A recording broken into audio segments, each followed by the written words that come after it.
ஏங்க இந்த ஆம்பளைங்க எல்லாம் ஏன் இவ்வளவு கல் நெஞ்சக்காரனா இருக்கீங்க? எதுக்குமே அழுக மாட்டீங்களா? சாப்பாட்டுல கை வைக்கும் போது நீ எப்பப்பா வேலைக்கு போய் பெத்தவங்களுக்கு சாப்பாடு போட போறன்ற கேட்கிற கேள்விக்கு பதில் சொல்ல முடியாத ஒரு மகன். நம்மளை விட சின்ன பையன் ஒருத்தனுக்கு கல்யாணம் நடக்கும். அந்த கல்யாணத்துக்கு நம்மளே கூப்பிட்டுருப்பாங்க, நம்மளும் போயிருப்போம். அங்க வந்திருக்க சொந்தக்காரன் அக்கடா கேட்பேன், அடுத்து உனக்கப்ப அப்படின்னு. அதுக்கு பதில் சொல்ல முடியாம திணற இளைஞன்.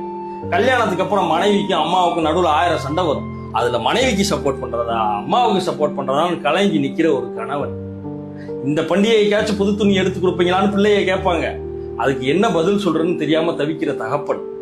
வாங்கின சம்பளம் 10ஆம் தேதியே காலி ஆயிருச்சு, மிச்சம் 20 நாளா எப்படிடா ஓட்ட போறோம்னு குழப்பத்திலேயே சுத்திக்கிட்டு இருக்கிற ஒரு குடும்ப தலைவன்.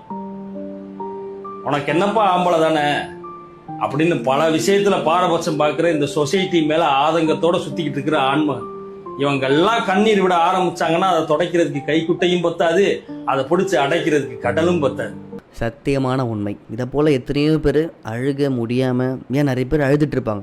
ஏன் அழுக முடியலன்னு பார்த்தீங்கன்னா, அழுதுக்கப்புறம் அவங்க நம்மளை எப்படி பார்ப்பாங்கன்றதுலாம் இருக்குல்ல, அதுக்கெலாம் பயந்தே கூட நிறைய பேர் அழாமல் இருப்பாங்க. Including me. எல்லா பாய்ஸுக்கும் இந்த வீடியோ சமர்ப்பணம். ஸோ இருட்டில் இருக்கும்போது கண்ணை மூடிட்டோம்னா நம்மளும் இருட்டாக மாறிடுறோம்ல, அப்புறம் எப்படி பயம் வரும்?